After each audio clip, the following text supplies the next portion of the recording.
안녕하세요 청년 아포슬 여러분 반갑습니다. 베스트 성경대학 민수기 강의를 맡은 조현진 목사입니다. 이전에 제가 했던 출애굽기 더 잘 보신 분들 계실 텐데 또 창세기부터 지금까지 베스트 성경대학을 수강하고 계신 분들도 포함되어 있을 거라 생각합니다. 민수기에서도 이스라엘 백성들의 광야에서의 여정을 살펴볼 수가 있는데 우리가 커리큘럼에 따라서 4주 동안 재밌게 이스라엘 백성들의 스토리를 보고 그 안에서 하나님께서 내게 주시는 메시지는 무엇인가 좀 살펴보는 시간이 되었으면 좋겠습니다. 자, 옆에 커리큘럼을 보시게 되면은 10월 한 달간 강의가 진행이 됩니다. 유튜브로 올라가고 제가 사이트를 하나 만들 겁니다. 구글 사이트에서 그 사이트에 민수기 자료를 올려서 여러분들과 함께 공유하고 그렇게 진행해 나갈 건데 제가 올려드린 공지에 따라서 영상을 봐주셔야만이 출석으로 인정이 됩니다.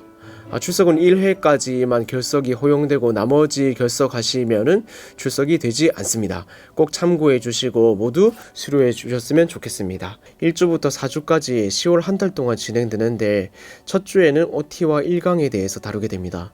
두 번째는 2강에 대해서 다루고요. 세 번째 시간에는 3강에 대해서 다루고 네 번째 시간에는 사실 3강이 끝이긴 한데 이게 시간을 보면서 제가 조절하도록 할게요. 마지막에는 마지막 마무리하고 시험을 치는 주간입니다. 시험은 제가 나중에 공지를 드릴 테니까 퀴즈를 통해 가지고 민수기 공부를 얼마만큼 했는가 여러분들 테스트하고 나서 잘 하신 분들에게는 소정의 상품이 있으니까 열심히 공부하셨으면 좋겠습니다. 무엇보다 민수기를 통해서 내게 주시는 하나님의 은혜가 무엇인가 그것을 꼭 깨닫고 돌아갔으면 좋겠습니다. 물론 그것을 위해서 제가 잘해야겠죠. 많이 긴장되기는 하는데 하나님께서 주시는 은혜가 우리 가운데 가득히 있을 거라 믿습니다.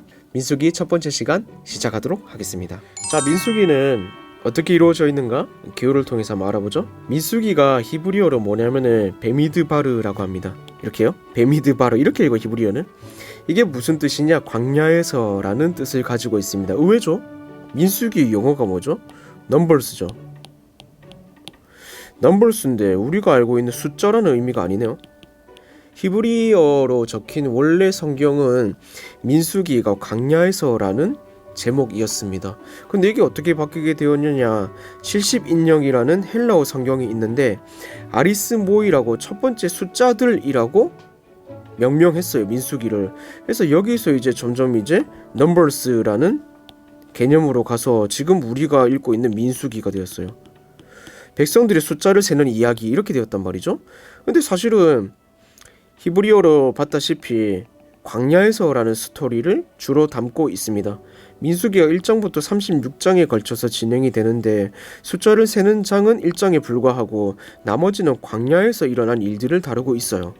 그래서 광야라는 핵심 키워드를 나중에도 한번 다루겠지만 이 안에서 무슨 일이 벌어졌는가? 하나님은 어떻게 하셨고 이스라엘 백성들은 어떻게 했는가? 그것을 주로 살펴봐야 하고 그것을 살피고 이야기가 진행되는 것이 바로 민수기라고 할 수가 있겠습니다. 저자는 누구게요? 바로 모세입니다. 모세. 의심하는 분들 있어요? 의심하면 안 돼요? 이건 우리가 그냥 의심보다도 당연히 여기고 가는 건데 이거에 대한 근거를 말씀드릴게요. 창세기와 민수기가 이렇게 등장한단 말이죠. 사실은 창세기 앞에 이 표를 보시면은 창세기가 앞쪽에 있고 민수기가 뒤쪽에 있죠. 더글라스라는 주석가가 말했는데 민수기는 창세기의 주석서다라고 불릴 만큼의 창세기와 연관성이 있다고 말했습니다. 그래서 첫 번째 나왔던 창세기의 이야기들이 나중에 복사한 것처럼 민수기에서 이어지고 사실은 그 흐름이 이렇게 샌드위치처럼 연결이 되더라 라고 더글라스라는 주석가는 이야기하고 있고요. 두 번째 모세가 저자인 근거가 뭐냐면은 광야 여정이 모세 오경 가운데 계속해서 이어지고 있다는 거예요. 모세 오경이 뭐죠? 창출 레민신. 출애굽기는 이집트에서 시내산으로 이어지는 여정을 말하고 우리가 보는 민수기는 시내산에서 모압 땅까지 이어지고 있거든요. 그리고 신명기는 모압 땅에서 이야기를 다루고 있고 나중에 여호수아는 뭐냐면은 모압에서 이제 가나안 땅을 가는 거야. 이제 입성하는 이야기들을 다루고 있어가지고 이게 시간 순서대로 역사적 흐름대로 한 흐름대로 가기 위해선 저자가 누구여야 되냐? 출애굽기, 민수기, 신명기가 다 동일한 저자여야 되는데 그게 누구냐? 모세라는 거죠. 그래서 이거는 이제 사실 의심할 바가 없는 저자라고 말씀드릴 수가 있겠습니다. 배경을 한번 살펴볼게요. 이게 작은 그림인데 출애굽기 들으신 분들은 이 배경이 되게 익숙하실 건데 이게 뭐냐? 여기가 이집트예요. 여기가 이집트. 하고 여기가 홍해거든요. 홍해를 건너고 나서 여기가 광야입니다. 광야? 그리고 나서 가나안 땅이 여기예요. 사실은 이렇게 가면은 되게 빨리 갈 수 있는 길이거든요. 그럼에도 불구하고 하나님께서 어떻게 뺑뺑이 돌리시냐면은 홍해를 건너고 요 갔다가 요 시내산 갔다가 올라갔다가 여기 광야에서 38년 동안 뺑뺑뺑 돌다가 겨우 올라가가지고 올라갔는데 이전 세대를 다 죽이고 그 다음 세대를 올려보내는 이런 과정이 몇 년 걸렸다? 40년이 걸렸다. 참으로 비극이 아닐 수가 없습니다. 여러분, 그러니까 말 잘 들을 거예요, 안 들을 거예요? 제가 오늘도 아들한테 그런 말 하고 왔는데 여러분, 혼나기 전에 들으세요. 알겠죠? 자, 크게 한번 볼게요. 이 여정입니다. 제가 한번 훑어드릴게요. 민수기가 1장부터 36장까지 진행이 되는데 1장부터 10장까지는 여기 있는 시내산에서 주로 이야기가 진행이 됩니다. 그리고 20장부터 30장까지는 가데스 바네아 여기거든요. 가데스 바네아. 그리고 31장부터 36장에는 모압 땅. 여기서 모든 스토리가 진행이 됩니다. 요단 동편이거든요. 자, 다시 설명드리면은 처음에 시내 광야, 시내 산에서 스토리가 시작해요. 여기서 1장부터 10장까지 진행이 돼요. 그동안 뭐 하느냐? 야, 떠날 준비를 하자. 10장 동안 그 얘기를 한다니까요. 그리고 나서 출발합니다. 다베라, 큰 불이 있었고 기브로 핫다와 메추라기가 떨어지고 하세롯, 많은 일들이 있었습니다. 이러고 나서 바란 광야로 가고 나서 어디로 가냐? 가데스 바네아로 갑니다. 가데스 바네아에서 무슨 일이 있었냐면은 정탐꾼을 보내요. 정탐꾼을 보내는데 12명의 정탐꾼 가운데 그래도 괜찮다라고 말씀한 정탐꾼이 2명이고 나머지는 다 반대를 했죠. 그런 부정적인 의견들 때문에 이스라엘 백성들이 하나님께 불순종하는 계기가 되어서 하나님은 그걸 보시고 어떡하냐? 안되겠다, 뺑뺑이를 돌리자라고 결심을 하십니다.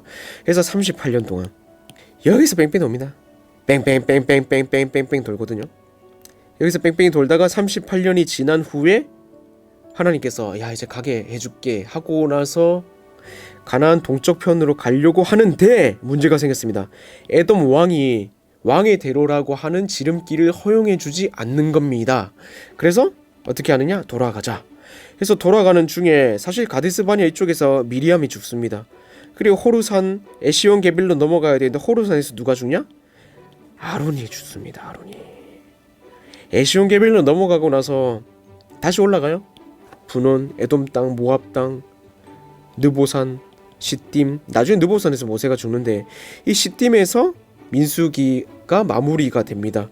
여기서 이제 모압 왕과 싸우기도 하고 또 여러 사건들이 굉장히 많이 발생합니다. 그러나 우리가 최종적인 목적지는 가나안 땅이지만 여기서 민수기가 끝난다라는 점을 염두에 두고 보시면은 아주 재밌는 민수기가 되겠지요. 이제 차차 세부적인 내용을 통해서 한 번 더 다루도록 하겠습니다. 자, 구조를 한번 살펴볼게요. 1장부터 10장까지는 행군 준비를 합니다. 11장부터 20장까지는 광야에서 원망을 합니다. 얘네들 맨날 원망해요. 21장부터 36장까지는 요단 동편에서 일어난 사건을 이야기하고 있습니다.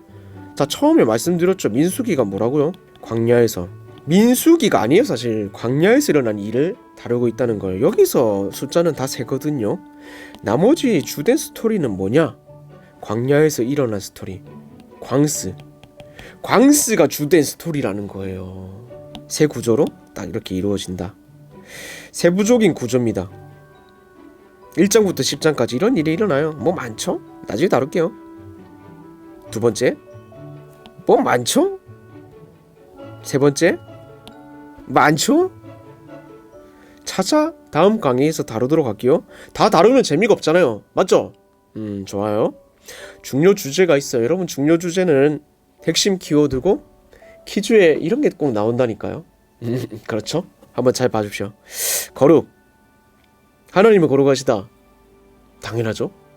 출애굽기, 아니 창세기, 출애굽기, 레위기, 민수기, 신명기에 언제나 등장하는 게 나는 거룩하다. 내가 거룩하니 너희도 거룩할지어다. 지겹도록 듣죠. 그러나 이스라엘 백성들은 그렇게 한다 안 한다? 안 한대. 안 한다. 안 한다. 굉장히 안타깝죠. 그러나 하나님께서 거룩의 모양으로 우리에게 방법을 허락하셨습니다. 성막이라는 것, 성소라는 것, 지성소라는 것, 이걸 통해 가지고 거룩하신 하나님이 이스라엘 가운데 임재하시겠다고 말씀하셨는데, 그래서 이스라엘 백성에게 임재하시는 하나님이 어떤 방법으로 임재하시고 이끌어 가시고 보호하시고 지키시고 인도하시는가, 이 모든 게 하나님의 거룩하심과 연계되어 있는 키워드입니다.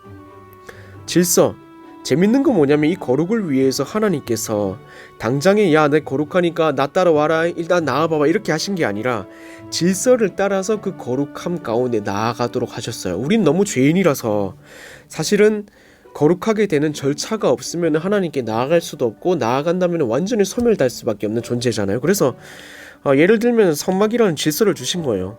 그 안에서 물등멍에 뭐 씻고 성소에 들어가고 지성소에 들어갈 수 있는 건 제사장이고, 그래가지고 레위인,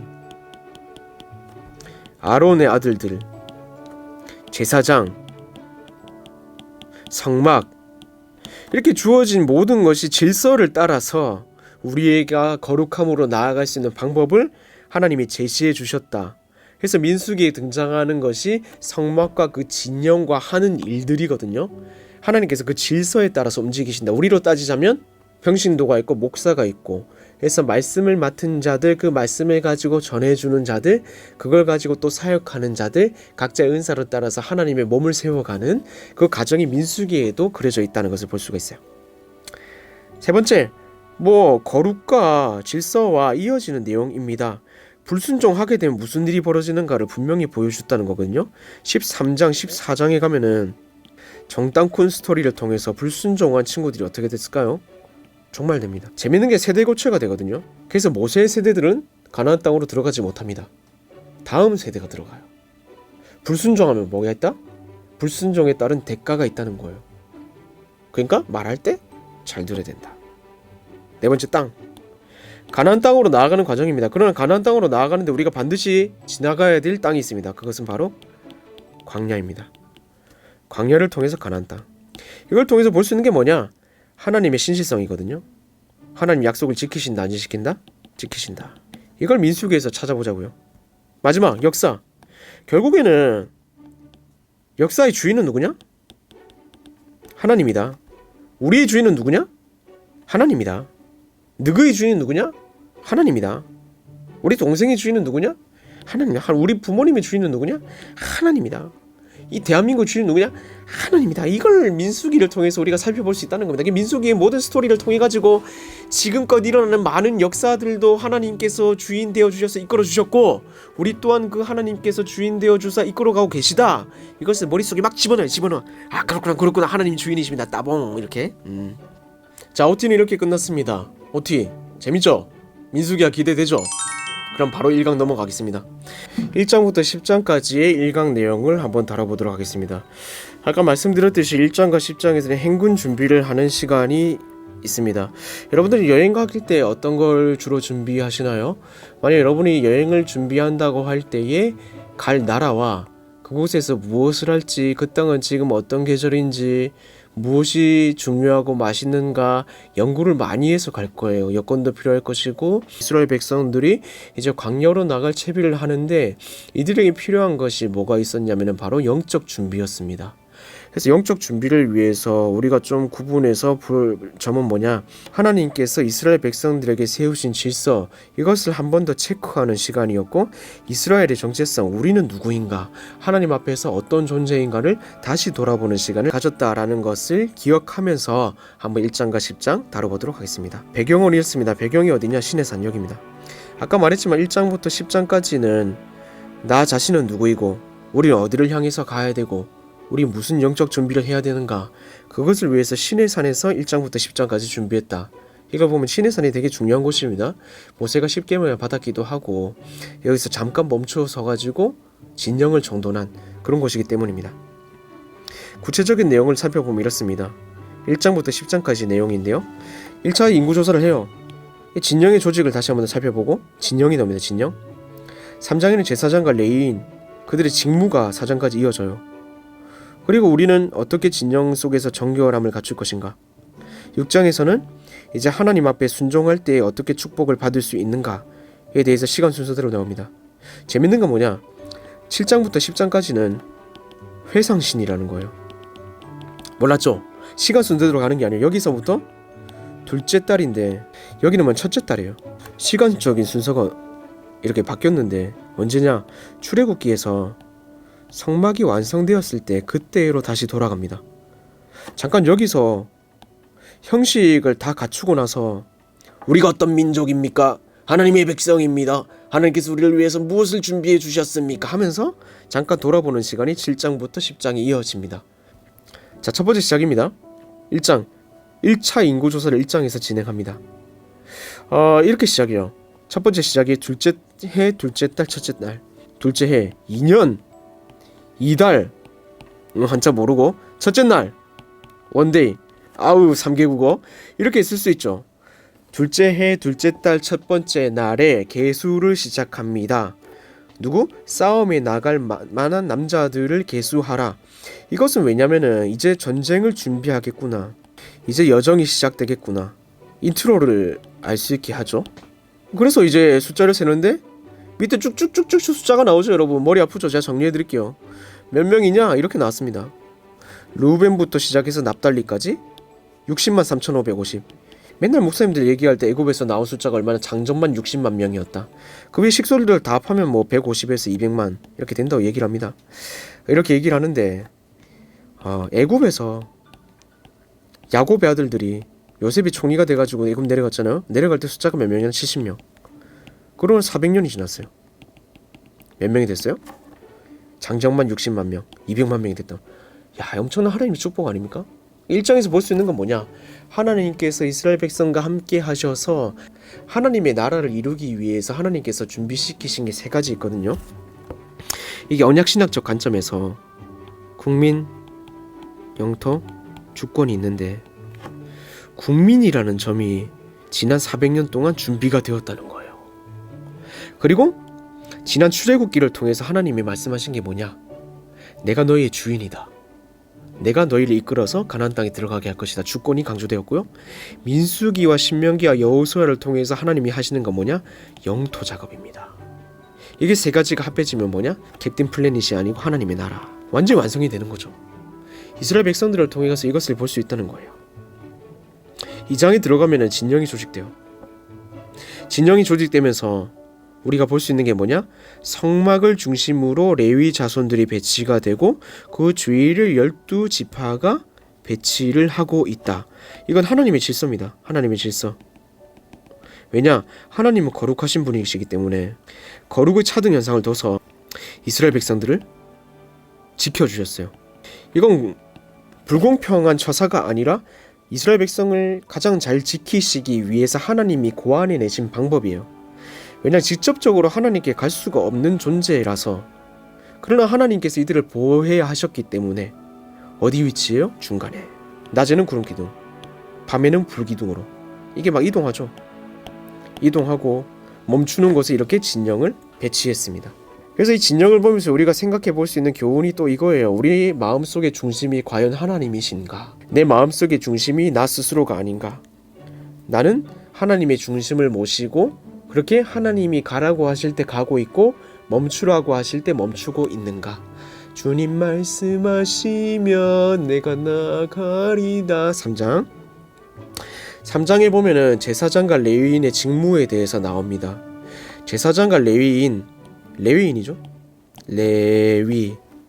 재밌는 건 뭐냐 여러분, 앞에서 봤었듯이 인구 조사를 하는데 빠져있는 인구가 있습니다. 레위 자손입니다. 루벤, 시몬, 간, 유다, 이사갈, 스불론, 에브라임, 므낫세, 베냐민, 단, 아셀, 납달리가 있는데 레위가 없죠. 레위는 뭐냐? 제사장 계열이었기 때문입니다. 하나님의 백성들이거든요. 그래서 여기서 등장하는 거예요. 레위는 숫자에 포함시키지 않았습니다. 왜냐면 전쟁도 안 나가고 개꿀 아니에요. 성막을 지키는 역할을 했어요. 하나님과 이스라엘 백성들의 연계하는 역할을 했어요. 지금으로 따지자면 목사님들이죠. 목회자죠. 그런 역할을 한 게 바로 레위인이었다는 겁니다. 그래서 이들이 또 게르손, 고한, 무랄이 이렇게 나뉘어지는데 레위의 자손들이었습니다. 자손들이 각자 한 역할이 달라요. 게르손은 뭐냐? 성막을 이동시켜요. 성막을 이동시키는데 그 위에 커버들만 이동시키거든요. 언약궤를 싸고 있는 여러 가지 덮개가 있어요. 다시 이동할 때 꽁꽁 싸매가지고 채를 가지고 이래 이동하는 역할을 했어요. 자, 우리 싸고 가자. 이동한다. 하나님 구름 움직인다. 빨리 가자. 이랬고 막 장막을 거두어가지고. 그래서 이게 좀 어려운데 좀 외울 수 있는 방법이 없을까 해가서 생각한 게 게르손. 이불 괜찮아요. 이불 빨리 그 게르손. 두 번째 고핫. 고핫은 성막 안에 거룩한 기구들을 관리했습니다. 어떤 게 있냐? 진설병, 분향단, 촛대 이런 거를 가지고 가는. 그 다음에 뭐 금, 부삽, 숟가락, 젓가락 이런 거 다 싸가지고 가요.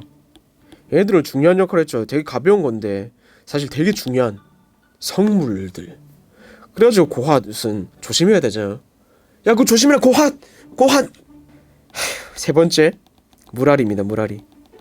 무라리는 무슨 역할을 했냐? 성막을 세우는 데 쓰이는 틀 관리. 기둥을 뽑아서 갔어요. 얼마나 힘들겠어요. 그래서 이름이 무라리인 거야. 무라리. 입을 좀 개서 고핫 무라리. 힘들다. 모세 아들 아론의 아들들은 제사장 역할을 했어요. 거룩의 문지방을 지키는 파수꾼. 얘네들은 성막이 이렇게 있죠. 지성소면은 성소와 지성소에 들어가서 하나님의 임재를 배웠고 이스라엘 백성들에게 대언하는 역할을 했죠. 이게 바로 제사장의 역할이었습니다. 근데 재밌는 사실이 뭐냐면은 이들 모든 숫자가 몇 명이었냐면 22,000명이에요. 22,000명인데 레위가 어떤 역할을 했냐면 사실은 장자는 하나님의 것이거든요. 장자를 대신해서 드린 게 바로 레위인이에요. 근데 40절부터 좀 살펴보면은 레위인이 아니라 이스라엘 백성의 장자의 숫자가 22,273명이에요. 근데 레위인 숫자가 22,000명이니까 273명 남네요. 그럼 얘네들은 하나님께 드릴 수가 없잖아요. 레위인이 부족하니까 273명은 당장에 낳을 수도 없고. 그러니까 얘네들을 위해서 준비된 게 뭐냐면 생명의 속전이에요. 얘네들은 돈을 내라. 한 사람당 5세겔씩. 그래가지고 생명의 속전이라는 장면이 등장하는데 그게 이런 의미입니다. 이제 알겠죠? 이런 뜻입니다. 이렇게 일을 했어요. 보시면은 이게 번제단이고 물두멍이고 분향단이고 진설병이고 촛대고 언약궤예요. 다 이렇게 배치가 되어 있는데 이런 것을 누가? 고핫이 달라. 입을 좀 게르손 무라리. 죽고 죽겠네 진짜. 이렇게 해서 옮겼다는 겁니다. 네, 이런 식으로 했어요. 이게 가죽이에요. 게르손 애들이 다른 가죽. 그리고 이렇게 날랐어요. 이게 누가요? 게르손이죠. 그래서 여기서 우리가 좀 살펴볼 수가 있는 게 뭐냐면 3장과 4장에서 거룩의 차등 현상이 계속해서 등장하더라. 성막이라는 것이 지성소, 성소, 물두멍 보시면은 여기가 뜰이거든요. 뜰은 아무나 들어갈 수가 있었으나 여기 들어갈 수 있는 거는 대제사장밖에 되지 않았습니다. 그리고 이 성만에 들어갈 수 있는 건 레위인들이지만 그 겉을 감싸고 있는 것은 유다 지파들. 그래서 이렇게 하나님이 거룩하심을 가지고 있지만 이스라엘 백성이 중심이 되시고 이들을 보호하시기 위해서 일부러 차등 현상을 두시고 이렇게 일을 하고 계셨다라는 것을 우리가 3장과 4장을 통해서도 계속해서 살펴볼 수가 있다는 겁니다. 거룩의 차등 현상은 어디서든 계속해서 등장합니다. 자, 5장 넘어가도록 할게요. 지금까지 잘 따라오고 계시죠? 어렵지 않죠? 제가 막 어려운 내용이 있지만은 간략하지만 좀 쉽게 설명하고 넘어갈 거예요. 그래서 민수기가 전체적으로 어떤 그림을 그리고 있고 그 안에서 내가 민수기를 어떻게 바라볼 것인가, 그것에 대한 인사이트를 여러분들 좀 발견하셨으면 좋겠어요. 그리고 읽으면서 세부적으로 여러분들이 발견할 수 있는 은혜를 볼 수 있도록 문을 여는 거니까 열심히 보는 건 여러분들이 봐야 돼요. 물론 계속해서 본문을 보면서 따라오셔야 됩니다. 정결에 관해서 얘기하고 있는데 이 진영은 3장에서도 나왔죠. 그래서 동서남북으로 이렇게 이 부분의 주제가 바로 정결이에요. 정결. 부정한 자들에 대해서 1절부터 4절까지 나오는데 진영을 그려볼게요. 진영 안에 부정한 자들이 있으면 될까요? 안 될까요? 안 돼요. 여기 진영은 굉장히 거룩한 것이었기 때문에 부정한 자들은 진영 밖에 있어야 됐습니다. 밖에. 뭐 도둑질. 여기 배상법에 대해서 잠깐 등장하는데 원금의 20%를 갚아줘요. 그리고 석권 제물을 하나님 앞에 드려요. 그러면 죄가 해결이 되었어요.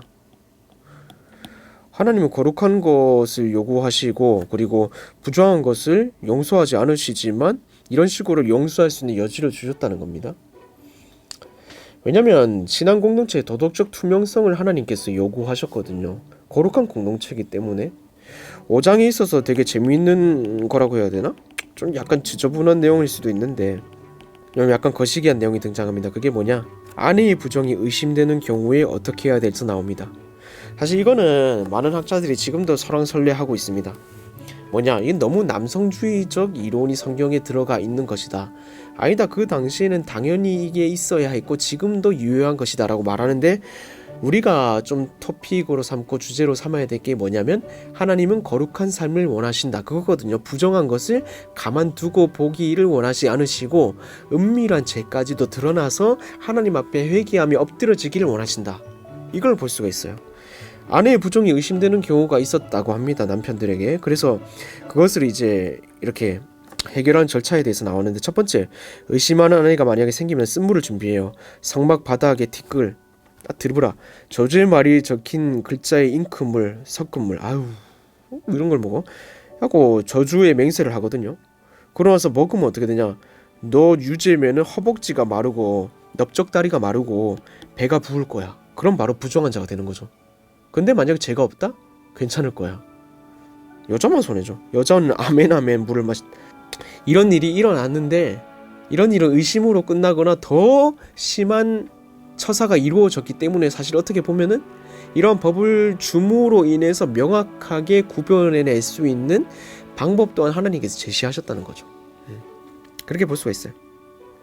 6장으로 넘어갈게요. 6장에 가면은 재밌는 장면이 등장합니다. 나실인. 여러분들 들어보셨죠? 여러분들이 이제 잘 알고 있는 나실인이 누가 있죠? 맞춰보세요. 누굴까요? 나귀 턱뼈를 들고 있어야지. 샘선! 또 하나의 가족 샘선! 삼손이 바로 나실인입니다. 나실인의 규례에 대해서 나와요.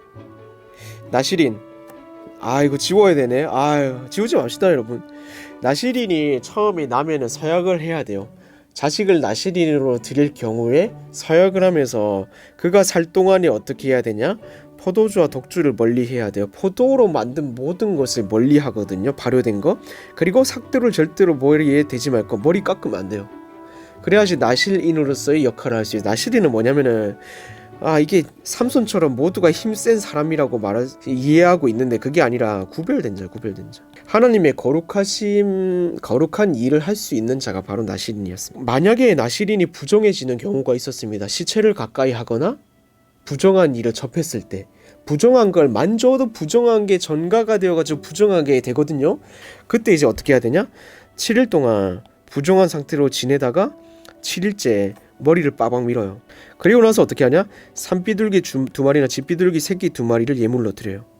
그리고 나실인은 평생 가는 게 아닙니다. 레위인처럼 잠깐 동안이거든요. 나실인의 서약을 한 사람들은. 만약에 나실인의 그 기한이 끝났을 때 어떻게 하냐? 회막문에서 번제물, 속죄제물, 화목제물을 드려요. 자기 머리털을 밀고 화목제물 밑에 있는 불에 넣어야 돼요. 얘네들 머리 밀고 빻고 그런 게 되게 많아요. 그러니까 머리를 밀면 안 되는데 지금 밀었다는 건 나실인이 끝났다는 거잖아요. 삼손이 왜 힘이 없어지는지 이제 아시겠죠? 수량의 어깨와 강주리 가운데 무교병, 무교전병 하나를 제물로 제사장에게 드려요. 이러고 나면 나실인의 모든 임무가 끝이 나게 돼요. 이게 나실인이에요. 그러고 나서 이제 뭐냐? 포도주를 마실 수 있게 됩니다. 굉장히 좋은 건지 안 좋은 건지 모르겠는데 어쨌든 숨 많은 사람들만 가능한 거 아니었겠느냐. 씁쓸하네요. 6장에 굉장히 중요한 개념이 등장해요. 그게 뭐냐? 축복 기도예요. 24절부터 26절까지 등장하는 부분이 있는데 이게 축복 기도거든요. 다 같이 한번 읽을게요. 여호와는 내게 복을 주시고 너를 지키시기를 원하며 여호와는 그의 얼굴을 내게 비추사 은혜 베푸시기를 원하며 여호와는 그 얼굴을 내게로 향하여 드사 평강 주시기를 원하노라 할지니라 하라. 이게 바로 구약의 축복 기도입니다. 지금도 많은 분들이 이 축복 기도문을 사용하고 있어요. 그래서 가장 오래된 축복 기도문이죠. 사실은 민수기에서 나왔던 이 축복 기도문이 유대교에서도 기독교에서도 사용되는 축복 기도이기 때문입니다.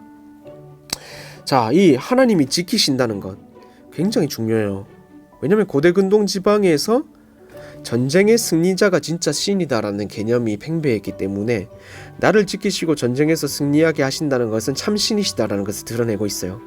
그리고 여호와는 얼굴을 내게 비춘다는 것은 그 모습을 나에게 그대로 현현하신다라는 것. 은혜 베푸시기를 원한다. 그 얼굴을 내 길을 향하여 드서 평강 주시기를 원하라 할지니라. 24절부터 26절까지 지나가면서 볼 수 있는 거는 뭐냐면은 나에 대한 개념이 공동체 나라로 이어지고 확대되고 있다는 점과 점점 더 길어지죠. 24절, 25절, 26절. 그렇게 개념을 통해서 볼 수가 있어요. 여기에 포함된 게 뭐냐면은 여러분 구약의 아주 전형적인 축복의 개념인데 땅, 다산, 승리, 건강, 재물, 영, 육, 성장, 번성 이런 개념들이 다 등장하고 있다는 거예요. 땅, 다산, 승리, 건강, 재물, 영, 육, 성장, 번성 이런 개념이 모두 포함되어 있다. 이것은 하나님의 축복의 끝판대장. 어떻게 할 때? 순종할 때, 하나님의 백성으로 설 때 이스라엘 백성들은 복을 받을 것이다. 아멘. 이렇게 말하고 있는 장면이라는 것입니다. 자, 이게 6장까지의 내용입니다. 무엇보다 지금까지 무슨 내용이었느냐? 하나님께서 우리의 주인 되시며 우리는 하나님의 거룩하심의 질서를 따라서 순종하는 자로 준비되어야 한다. 그리고 우리가 믿는 하나님 어떤 분이냐? 바로 우리에게 축복 주시기를 원하시는 하나님이다. 이것을 시내산에서 마음을 가다듬었다는 겁니다. 이어지는 7장부터 10장까지는 아까 말씀드렸죠. 다시 한 달 전으로 리와인드 된다고? 그 내용을 한 번 더 살펴보도록 하겠습니다. 이제 떠날 준비는 사실상 다 완료가 되었습니다. 근데 아까 말씀드렸다시피 7장부터 10장까지 무슨 내용이라고요? 회상신이라고요. 지파 지휘관들의 예물 장면이 나오는데 이게 언제냐? 1절을 보세요.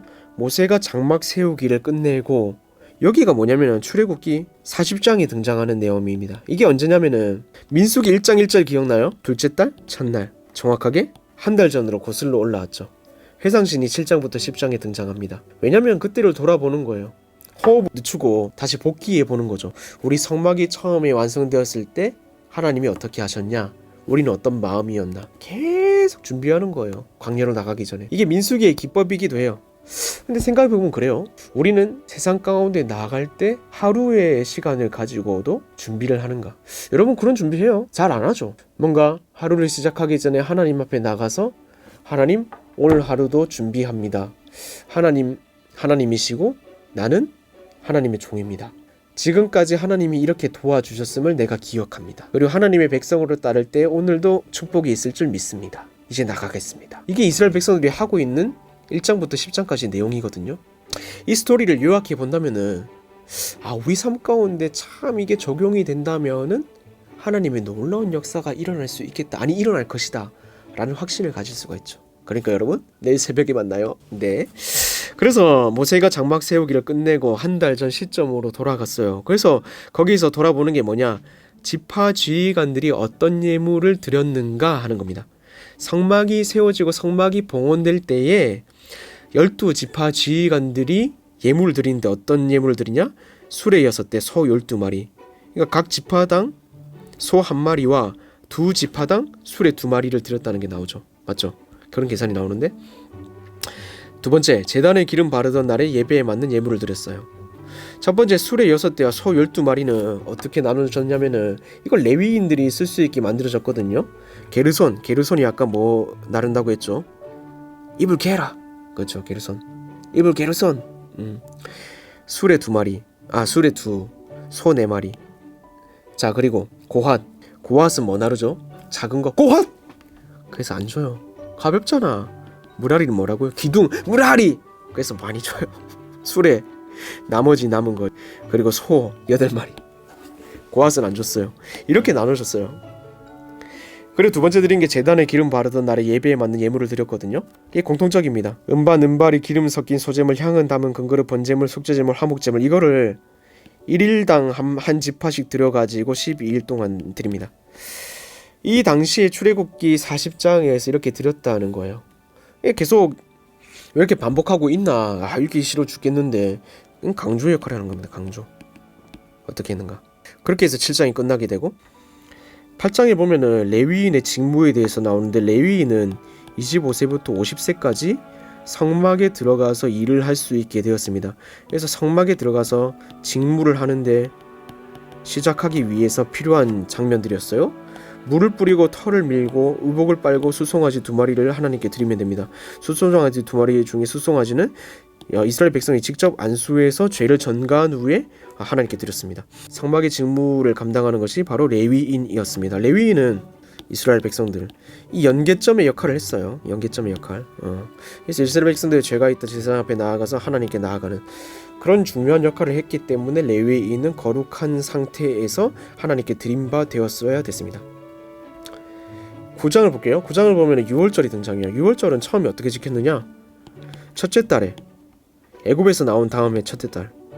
6월절은 뭐냐면은 이집트에서 나온 것을 기념하며 지키는 절기거든요. 지금도 유대교에서 지키고 있다고 들었는데 14일 동안 쓴 나물, 무교병, 무교전병 먹으면서 하나님을 기억하는 그런 기념적인 날이었습니다. 근데 이 일을 행하는데 문제가 생겼어요. 무슨 문제가 생겼느냐? 부정한 사람들이 진영 가운데 생겼다는 거예요. 부정한 사람들. 레위기에서 말하는 부정한 사람들 있죠. 뭐 짐승을 만진 자라든가 유출병이 있는 자라든가 나병 환자라든가 그런 병들이 있는 자들이 있는데 이 사람들도 다 이제 6월절 지켜야 되지 않겠습니까? 하고 모세가 물어보니까 하나님께서 예외로 말씀하셨는데 어떻게 했냐면은 10절부터 13절에 보면은 한 달 뒤에 지키게 해요. 한 달 뒤에 똑같이 했고 지킬 수 있도록 하라라고 했어요. 그래서 한 달 뒤에 지키도록 하라 해가지고 했다고 이게 가벼워지는 게 아니라 안 지키면 백성 중에서 끊어진다고 분명히 말씀하셨기 때문에 백성들은 무조건 6월절을 지켜야 했습니다. 6월절 규례는 출애굽기 12장에 등장하는데 자세한 거는 제가 강의 안으로 올려드리도록 하겠습니다. 15절부터 그 다음 이어진 23절에 관해서는 하나님의 인도하심을 다룹니다. 성막에 하나님의 임재로 가득 찼던 증거가 뭐냐면 구름이었어요. 낮에는 구름 기둥, 밤에는 불 기둥. 구름이 가는 곳에 진령이 따라갔고 구름이 머무는 곳에 장막을 쳤습니다. 그래서 낮에는 구름으로 하나님께서 가리주셨고 밤에는 불 기둥으로 그들과 함께 하셨습니다. 이것은 뭐냐? 하나님의 임재를 상징합니다. 하나님은 지금도 우리에게 말씀하고 계시죠. 말씀하신 대로 움직이고 말씀 안 하시면 멈춰서는 그런 우리가 되어야 하는데 참 어렵죠. 그러기 위해서 우리가 매일매일 깨가지고 그냥 단순하게 성경 가끔씩 한번 본다고 하나님의 인도하심이 있는 게 아니라 민감하게 반응해야 돼요. 오늘 하루도 하나님께서 어떻게 말씀하시는가 듣기를 갈구해야 되고 하나님이 어떤 상황을 보여주시는가 눈을 똑바로 떠서 봐야 되고 우리에게 주어지는 무수한 영적인 일들 그냥 영적인 일부로 치부하지 말고 이게 영적인 일이다라고 생각하고 그것을 따라가는 준비가 되어 있어야 되고 그런 준비가 우리 가운데 되어 있어야 한다는 겁니다. 자, 오늘은 1장부터 9장까지 다루어 보았습니다. 10장은 다음 2강부터 본격적인 시작이니까 2강 때부터 다뤄보도록 하겠습니다. 자, 1장부터 9장까지 봤는데 여러분 어떠세요? 하나님께서는 예사로 이스라엘 백성을 이끌어 가지 않으셨습니다. 이스라엘 백성도 우리가 보기에는 굉장히 불순종한 백성으로 보이지만 하나님의 명령과 말씀에 따라서 질서 있게 움직이려는 노력을 분명히 했다는 것을 살펴볼 수가 있었습니다. 무엇보다 이들은 계속해서 복귀하고 되뇌이고 하나님이 어떤 분인지를 생각하고 상기했습니다. 그 태도가 우리에게 오늘 주는 교훈이 아닌가 생각됩니다. 사랑하는 아포스톨 청년 여러분, 하나님을 상기하고 하나님을 기억하고 하나님을 중심에 삼고 하나님을 쫓아 살아가는 저와 여러분 될 수 있기를 주님의 이름으로 축복합니다. 그래서 마냥 불순종한 삶을 보지 말고 그 가운데 이스라엘 백성들은 어떤 노력을 기울였고 하나님께서 이들에게 주시는 안타까운 메시지는 무엇인가 이것을 깊이 있게 살펴보면서 다음 강의도 기대해 주시기 바랍니다. 자, 다음 강의는 2강입니다. 11장부터 쭉 이어질 텐데 본문 한번 읽어 오시면 많은 도움이 되지 않을까 싶습니다. 그럼 다음 시간에 뵙겠습니다. 안녕.